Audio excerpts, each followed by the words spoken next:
Welcome to Chillin' 101. We hope this video helps. You start by confirming key prerequisites: account access, mic and headset, and permissions for the AI call assistant. Once done, sign into the dashboard and load a sample contact so you can test immediately. Next, choose language and voice and set latency tolerance. Make sure privacy mode and recording consent are configured, and prepare a note-taking template for real-time summaries. These first steps put you in control and prevent interruptions when you move into actual call flow execution. You now configure the detailed call flow.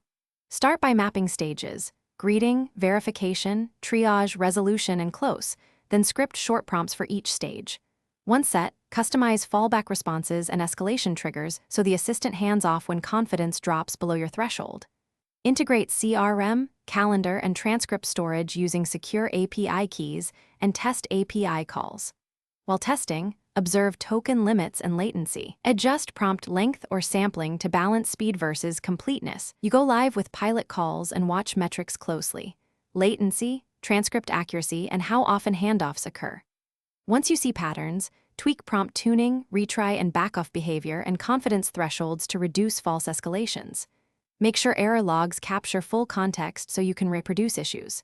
If things go wrong, start by checking API key quotas, network quality of service, and model timeout settings. These are the most common blockers. Finally, iterate quickly on prompts and integration until performance stabilizes. Thanks for watching. Consider subscribing if we helped you.